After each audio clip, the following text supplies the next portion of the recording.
How do you prepare Agar Agar for lab experiments? Ready to learn how to prepare Agar Agar for your lab experiments? In this informative video, we'll walk you through the entire preparation process, ensuring you understand each step along the way. Perfect for beginners and seasoned scientists alike, our easy-to-follow instructions will help you create the ideal agar medium for your experiments. Tune in and enhance your lab skills today.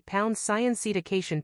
Agar preparation. Experiment tips. Measure and mix. Dissolve 1/5 g of agar powder per liter of distilled water, or adjust for your needs. Add any required nutrient broth. Heat. Gently heat the mixture until the agar dissolves completely. Sterilize. Autoclave the solution at 121 degrees C for 15-20 minutes to eliminate contaminants. Cool. Let the agar cool to about 50 degrees C. Pour the agar into sterile Petri dishes, and let it solidify at room temperature. Store. Label and store the plates in a refrigerator until use.